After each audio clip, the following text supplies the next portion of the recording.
Okay, so yeah, building a computer is tough right now with pricing and stuff, but I don't think it's impossible. In fact, today we are gonna build the most boring build I can possibly think of. And at the end of this video, you're gonna see why it's awesome. So I wanna preface this with, this is not the cheapest build possible. It's the most boring build possible. See, what I mean by that is you can quickly and easily spend a lot of extra money for the same performance if you start going with like high-end motherboards or RGB or just power supplies that have more features that you necessarily need. You go with graphics cards that are more custom within the same tier. There's an easy way to add a 30, 40, 50% cost to your build. So today we are gonna not care about RGB. We're not gonna care about aesthetics or any of that. We are just going for full form under function, if that makes sense. So function over form. And of course, because we're at Micro Center, we would be complete fools, more so than we already are, if we didn't take advantage of bundled deals. So for instance, the cheapest bundle they have right now is $349.99. That's a 7500X3D. So I don't really wanna go 7500X3D though. I wasn't that impressed with 7600X3D. Maybe see what we can get that's a little bit higher tier of a CPU. So here we go, 7700X, Gigabyte B650, so we go down a generation in the motherboard, but still perfectly fine because it's a 7000 series CPU. But we have 32 gigs of DDR5 for 500. 549 would step us up to a 9700X with a B650 gaming motherboard and that same 32 gigs of RAM. Or we could step it up to a nicer board for an additional 20 bucks. That would get us an Aorus Elite, but again, there's $20 wasted as far as I'm concerned when it comes to the logic of this build. The cool thing about this though, is if we use the bundle, it gets us RAM, which is easily the quickest way to have this build spiral out of control. Graphics cards is gonna obviously be the next one, and then storage, because NAND is expensive everywhere. I'm kinda leaning towards this 7700X for 500. See, this is where you really start to get a little bit confusing, because 7600X3D would be better for gaming, but the 7700X I think would be better for overall. Phil, for an extra 50 bucks, would you step it up to a 9700X for Zen 5? I think I would. You would? Yeah, because we're not looking for the cheapest build. We are looking for I think the most boring, but yes, best rounded build. I feel like this whole video should just also be really boring. I like money. Okay, obviously the card that makes the most sense for this build is gonna be the RX 550. Nothing says 2016, like RX 550. Why do they have so many? So here's the conundrum when it comes to graphics. Graphics card prices are back on the rise again, right? And 5070 Ti pricing is just too high. It's just, I mean, we're talking anywhere, the cheapest ones in like the 800s range, and then a lot of them are over $1,000, which is so ridiculous because that's the MSRP for the 5080, which I guess never really truly existed except FE. But we're like, okay, so AMD usually has very strong offerings of like, maybe they still have some old 7000 series cards. Like the 7900 GRE for $549 when they had that like last year, earlier in the year, was like the deal. 7900 GRE, which is the global release edition because of the whole China tariffs and stuff, was by far the best bang for the buck GPU you could get across both sides of the fence. It doesn't exist anymore. There are GRE versions that kind of exist today, but they're only available in China market, but they're not here. And so if we look at like what all we have, I mean, they're all 9000 series now. I think we're finally getting to the point where we're running out of 7000 series and 6000 series AMD GPUs. In fact, I don't see any. Because here's what I'm dealing with right now, is AMD's pricing on 9060 XT and 9070 XT is ridiculous. Like, it's gone up too much. It doesn't make sense. In fact, a lot of you guys agree. So many people have like just stopped buying AMD because they followed suit, right? With that stupid motto of like, gamers will pay whatever we want. And you guys are like, no, we won't. That's why they have all of these 9070, 9060 XTs and pallets of them in the back, because nobody's buying them because they're not worth the price. The 5070, this is 580 bucks. I would prefer a Ti, but because it's 16 gigabytes of RAM, there's only 12 gigabytes of GDDR7, But for 580 bucks, this is the best bang for the buck because 9070 XTs, the cheapest one is like 680, so $100 more. We might get a little bit more VRAM, but we're gonna have a little bit less power overall. The 5070's GPU is better, is a better GPU, it's a faster GPU for games, but it also lacks 16 gigabytes of VRAM, it's 12. But I don't think that's gonna matter for this build, mostly because of the fact that this build would perfectly be aimed at like 1440p high settings. And I don't think we need more than 12 gigabytes of VRAM for 1440p. But if we're talking about future-proofing, things that might come out like the GTA 6 and all that, it might start to become a problem. See, this is why we do these challenges, because it really forces us to reset our brain on what consumers are going through when you're shopping for this sort of stuff. This is why it's important for me to start to ask the peanut gallery, like, Phil, what are your thoughts on this? $1,000 for the 7900 XTX, that's just out, as far as I'm concerned. That's too high. Yep. 770, you said? For the 90 or 7900 XT? 760? 760 versus 580. Yeah. Now I can look up our charts, but I'll look up other people's charts too. In 1440p, the 7900 XT is on average 6 to 8% faster. That's not 6 to 8% more expensive. Yeah, it's more than 6 More to 8. than that. Yeah. Okay, so we got our GPU. Don't think there's any lights on that, so we're continuing our boring build. Okay, so now we have, and remember, this is my pro tip. If you're ever in the store shopping and you're trying to figure out what parts you need, build it. So you got your motherboard, you got your CPU, you got your RAM, and you got your GPU. So now obviously we need storage, we need power supply, we need cooler, and we need case. All right, so we're just going with this Seasonic Core ATX 3 GX 750 750 watt ATX 3.1/5.1 ready power supply. That has more letters and stuff in there, which usually means it's better. It's 99 bucks. There is a cheaper power supply. We could have spent 89 bucks to get an 850 from the MSI MAG series, but we've used those so much, I'm just gonna go with this one now. And it's kind of boring looking. That one has some nice pretty trim and stuff on there. We don't need that. This is the boring build. Oh, this one's like right up Steve's alley right here. We know how much he loves like the waifu and anime crap. What a great time to do air cooling. Okay, so we got for 29 bucks. Is this actually 29 bucks? Not all stickers are accurate in Micro Center. So like sometimes they're like, let's put 30 bucks on there. And then we'll have them charge 25. And then they're like, wow, we saved $5. Not only that, prices are dynamic. So I don't know why they bother putting stickers on there because they're always changing.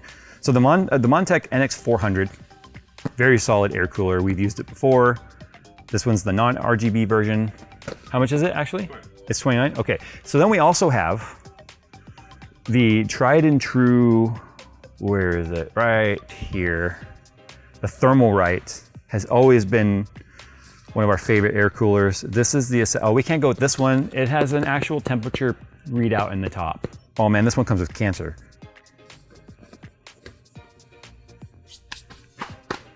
Okay, so the Assassin X120 Refined SE. Oh, that one has cancer too though. Oh, okay, here, we'll get this one. Okay, so we went ahead and chose the NX400. Very, very, very similar to the Thermalright X120 that we were looking at, but there's a couple things to keep in mind. One, it's a 30 mil fan, which is nice. I love these Montech fans right here. So that means more static pressure, more airflow, but it also has this little cover on top. And we've learned this little cover sometimes might make the difference between fitting and not fitting in a small case. So because we're gonna be going with a boring case, I need to make sure that we are gonna be able to deal with this cooler height, which is 156 millimeters. So should be okay, but we've actually had that little cover touch side panel before. Okay, so storage and case is all that's left. Well, I'll be honest, this is the one part we filtered by lowest price first. So it's not $250, it's $150. 1 terabyte, it's a Clev drive. I don't know much about it, but Phil has actually used their RAM before and had good experience with it. It's a Gen 4, 1 terabyte drive, $450. You gotta keep it boring. Thank God it's solid. And it landed on the RAM, so I better be careful with there. It would be an 011. But for 99 bucks, mostly because it comes with... boring. It is boring, no RGB, and it comes with 5 reverse blade fans already installed. So, yeah, we'll go all positive pressure with that. Don't need to worry about putting any fans in the back or anything. It's not too big, it'll fit our parts. And then by the end of the day, it's just gonna be a black box of shame. Actually, no, it's not gonna be shame, it's just a black box of boring. All right, so here's our final parts, and then we'll tally this all up and see what it comes to. So for our CPU, we went with the bundle of the 9700X for $549, right? Yeah, it was $549 for that bundle. Has 32 gigs of Flare X RAM. There's really not much more boring RAM than this, to be honest, but it's solid. That's the reason why they've got like 76,000 carts of these. And that came with the B650 Gaming X ATX V2 motherboard. Very boring board. So that was $549. $150 for a Clev 1 terabyte Gen 4 drive, boo. Made right by a $29 amazing air cooler, yay, with no RGB on there. And then we have our power supply, which is just a Core ATX 3.0, or technically 3.1 power supply. I like how it says 3.0 everywhere, and then they're like, wait, no, it's a 3.1. But anyway, got that, 850 watt. And then we have our 570 graphics card because we don't have very many other options without just spending a lot more for what we don't feel is gonna be worth it. At least it's a dual, which is pretty boring. Yeah, and then of course the most boring case on the market, the O11, because everyone freaking has one, some version of it. This is the Mini V2. Does fit full ATX though, right? The Minis always did, okay. But comes with 5 black, non-RGB reverse blades. Let's go see what the damage is. Wow, I was pretty close. While walking over here, I was like, this is gonna be at least a $1,700 build. Now we gotta go build it in the most boring way possible. All right, so before we go with the boring build, I just wanted to tell you guys that, you know, I do have the car channel. So on a serious note, if you guys are like, I need a break from some of this PC stuff, I do have the car channel. It's back alive again. In fact, this is what I've been working on. You guys can see over there, we've got some vlogs and stuff of it. This is my 69, no, take that back. This is my 68 Camaro Resto mod with an LS7 and RPM transmission, Speed Tech, custom made front subframe, Bayer brakes, 4-link rear end, all Holley EFI. Anyway, it was just a shell of a body, fully painted and everything. I started this 4 years ago. Just got it back a few weeks back and I've been working on that. So if you guys want to check out Jay's 2 Cars, there'll be a link in the description below. You can see everything we've been doing on that. But now we have to build a boring computer.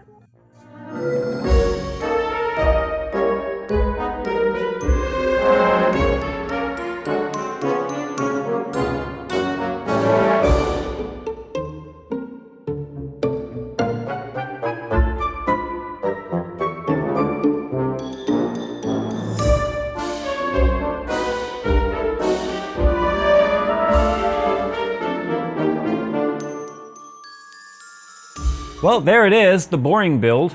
Actually, it doesn't look very boring. But what good does it do you guys if you can't see what it can actually do? So it's kind of unique that where you can build a system now that doesn't have any RGB whatsoever, and it's not dubbed as like workstation. Anyway, this is Cyberpunk 2077 Phantom Liberty, 1440p. We are using DLSS. We are using transformer model, and we are imbalanced. No frame gen on whatsoever. And we do have ray tracing on. Technically, I customized the ray tracing low preset. So you can see right here the FPS, 534, done, right? What else is there to talk about? No, I'm just kidding. So we can see our CPU percentage usage. We're looking for that to be a really high percentage, would mean potentially CPU bottleneck. But GPU, that's the wrong GPU frequency right there. So I need to take that one off because that's the iGPU right there. That's the frequency right now of the 5070. I added an overclock if you couldn't tell, because why not? So I have a plus 200 on the core, plus 500 on the memory, custom fan curve, highest voltage offset, as well as a 10% additional power limit available to it. But I need to fix OSD real quick because I do not need to know what the iGPU usage is. I'm expecting this to probably be somewhere in like the 70s or 80s FPS wise, maybe even higher, I guess. My lost touchness is probably showing if it's higher than that. Okay, I fixed it. It was showing power for GPU 1, which is iGPU. So now, there it is. 250 watt, 5070, running over 3000 megahertz because I did the overclock on it, as I showed you guys. 98% util, 62% on the CPU, clearly not bottlenecked at all. 61 degrees. Now, currently the side panel's open right now, but that's just because for glare and stuff. Dude, the card is so cold to the touch. But clearly I'm out of touch because look, we are getting 143, 144 FPS. Because DLSS is on. No frame gen though. They're realish frames.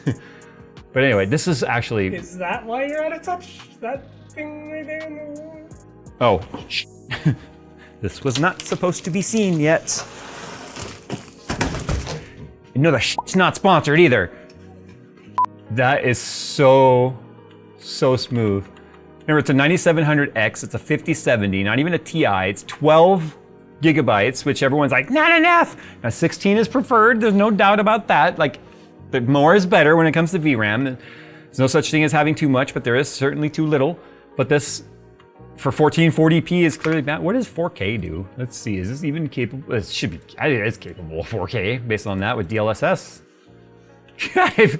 Yes, you're okay, I was just guessing 4K. Okay, that's what it was. Still playable. I would still prefer the 1440p smoothness that we're getting, but if you wanted the whole cinematic feel, by cinematic I mean like it's lower FPS, but you're getting the ridiculous sharpness of 4K. So here's what I'm gonna do. I'm gonna go back to 1440p, but I'm gonna go down to ray tracing again, and let's go ahead and turn on reflections. And we'll go low on, or medium on lighting. How's that? And this is with all ray tracing on.